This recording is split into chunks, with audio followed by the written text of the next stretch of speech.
शील बंधुओं एवं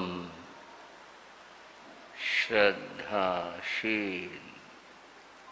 वाहन श्री भगवती सूत्र का एक प्रसंग। भगवान महावीर विहार करते हुए इस बार ब्राह्मण कुंडग्राम पधारे। आप तो अधिकांश भाई बहन जानते होंगे, जो परिचित नहीं हैं उन्हें परिचित करवा रहा हूं। कुंडग्राम कहो या कुंडलपुर कहो, एक ही बात है। ग्रंथों में दोनों नाम हैं, कुंडलपुर भी कुंडग्राम भी। इस कुंडग्राम के दो भाग थे, साथ साथ थे। एक का नाम क्षत्रिय कुंडग्राम था, दूसरे भाग का नाम ब्राह्मण कुंडग्राम था। समझने के लिए बता रहा हूं, जैसे आपका ये नगर है, यहाँ दो नगर साथ साथ है,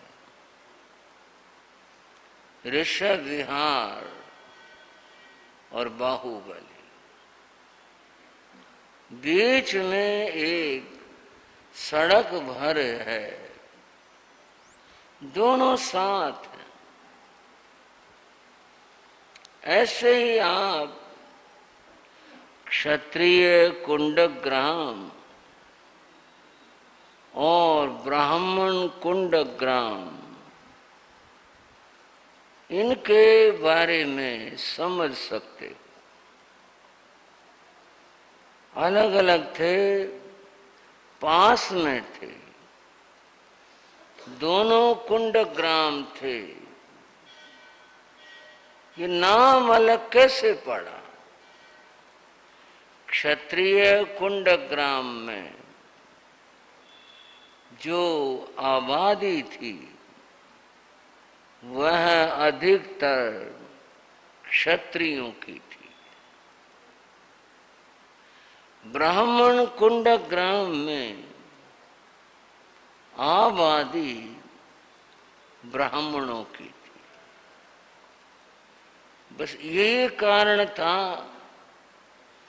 जिससे ये दो नाम पड़े थे, ब्राह्मण कुंडग्राम, क्षत्रिय कुंडग्राम। भगवान महावीर की जो जन्मभूमि जन्मस्थली थी वह क्षत्रिय कुंडग्राम थी। राजा सिद्धार्थ यहाँ रहते थे। राज उनका था सर्वत्र, पर रहते यहाँ थे। यहाँ उनका भवन था, महल था, यहाँ रहते थे। मैं जो प्रसंग बताने जा रहा था वह ये है कि भगवान आते थे, ठहरते थे, विराजमान होते थे। वैशाली जो उस समय की महान नगरी थी, उसके पास ये दोनों ऐसे थे उपनगर, दोनों ही।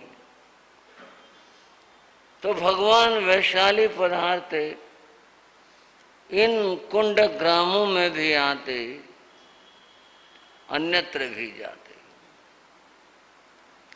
इस बार जो भगवान आए तो वे ब्राह्मण कुंड ग्राम में ठहरे। थी व्यवस्था वहां भी, रही होगी, वहां विराजे, ठहरे। भगवान के आने के बाद जो व्यवस्था होती थी वो सर्वत्र वही थी कि प्रथम प्रहर में प्रवचन होना और फिर धर्म चर्चा, चतुर्थ पहर में भी धर्म चर्चा, और मुनियों का प्रभु की सन्निधि में बैठना, विराजना, स्वाध्याय करना आदि आदि। धर्म देशना हो चुकी, भगवान अपने भद्रासन पर विराजमान थे और गौतम स्वामी भगवान से थोड़ी सी दूरी के ऊपर वे विराजमान थे, बैठे थे। गौतम स्वामी ने देखा एक युगल दंपति, पुरुष और स्त्री, जो पति और पत्नी थे, वे आए, भगवान के सामने आए। उन्होंने भगवान को नमन किया, वंदन किया, बोले कुछ नहीं। न तो पुरुष ही बोले, न स्त्री बोली, दोनों खड़े रहे, भगवान को देखते रहे, भगवान के दर्शन करते रहे, देखते रहे, बस बोले नहीं। शायद हमारे में से, आप में, हम में कोई होता तो यही कहता, क्यों भाई क्या बात है, बोलो, कैसे खड़े हो, बैठो, कोई बात पूछने, बात पूछो, क्या बात है। भगवान ने भी कुछ नहीं कहा, वे भी कुछ नहीं बोले। और फिर गौतम स्वामी भगवान की ओर भी देखते, उनकी ओर भी देखते, तो क्या मामला, क्या बात है। जो भी आता है वो कुछ अपने मन में भाव लेकर आता है, भी मैंने दर्शन करने हैं, मैंने सुनना है, मैंने कुछ पूछना है, कोई बात है। ये तो कुछ बोल ही नहीं रहे, वो भी खड़े थे। गौतम स्वामी देख रहे थे। उन्होंने देखा, गौतम स्वामी ने तो आश्चर्यचकित रहे, हैरान हो गए, ये क्या बात। आप भी कहो क्या बात हुई।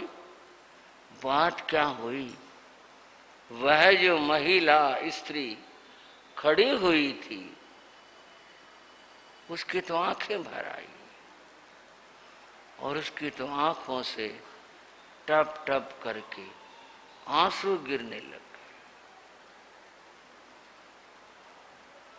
आंसू किसी के दर्द के कितने करीब हैं, आंसू किसी के दर्द के कितने करीब हैं। जहां याद आया और रो दिए, बस। कोई बात दर्द की याद आ गई, रो लिए। किसी ने और भी कहा, आंख में भी तुझको रखूं क्यों कर, भगवान तेरे को आंखों में बसा के रख लूं, ये भी नहीं हो पाता।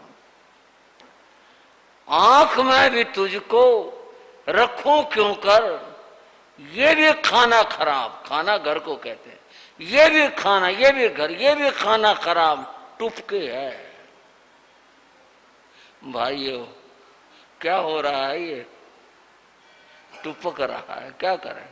भगवान इसको कैसे बसाऊं आपको आंखों में भी, यही एक जगह थी बड़ी पवित्र थी, इसमें रख लेता, पर करूं क्या, ये भी खराब है मेरा, तो टुपकता है। ये बताओ जिस घर में टुपका लगा हुआ बस कैसे बैठे, कैसे किसी को बैठाएं, कैसे रखें, ये भी खाना खराब, टुपके है।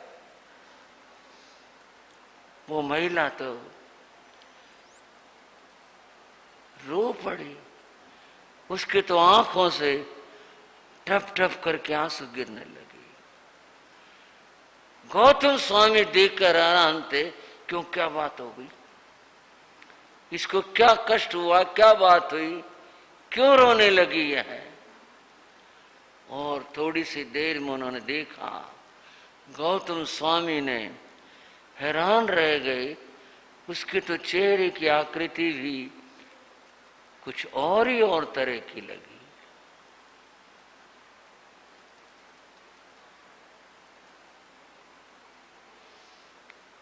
हाथ जोड़े हुए खड़े रहे। कुछ देर और बीत गई,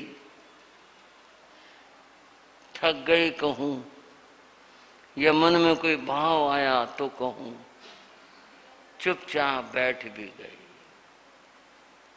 बैठ गई। गौतम स्वामी जानना चाहते थे ये मामला क्या हो रहा, बात क्या हो रही है। ये वे उठे, भगवान के पास आए, नमन किया और कहा, भगवान ये जो स्त्री हैं ये इस तरह से भाव विह्वल क्यों हो रही है, क्यों रो रही है, इनका ऐसा सा स्वरूप क्यों हो रहा है। भगवान ने कहा, गोय मां ऐसा माया, ये मेरी मां है। भगवान ने क्या कहा, ये मेरी मां है। मुझे देख कर किसको ममत्व तो उभर रहा है, और ये जानती नहीं है, इस बात को भी नहीं जानती कि मैं इसका बेटा हूं, इसको पता भी नहीं है।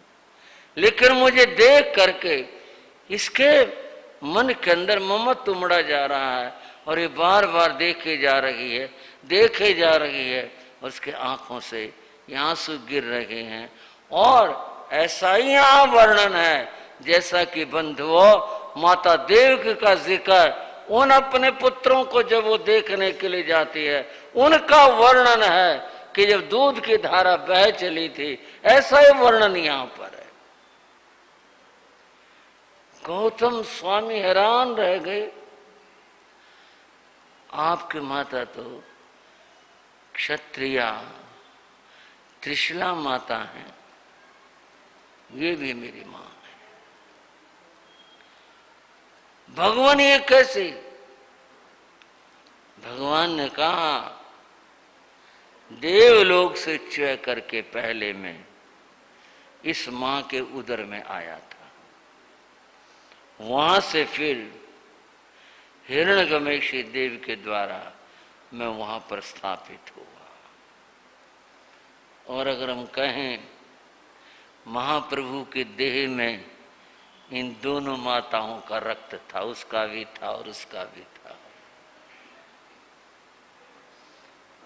ये जो मान्यता और परंपरा की बात है, श्वेतांबर मान्यता है, श्वेतांबर ग्रंथों का वर्णन है बड़ा मधुर, है बड़ा विचित्र।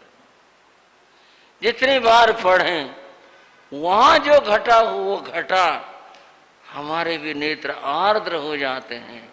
इतनी ममता, इतनी बात,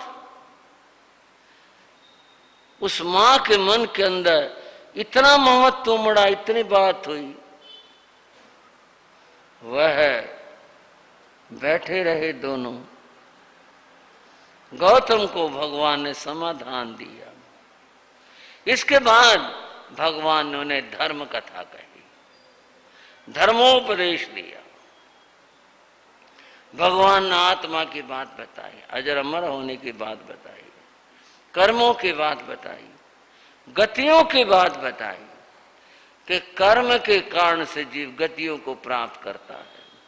कर्म निर्जरा होने पर आत्मा विशुद्ध होती है तो यह मुक्ति मोक्ष को प्राप्त करती है।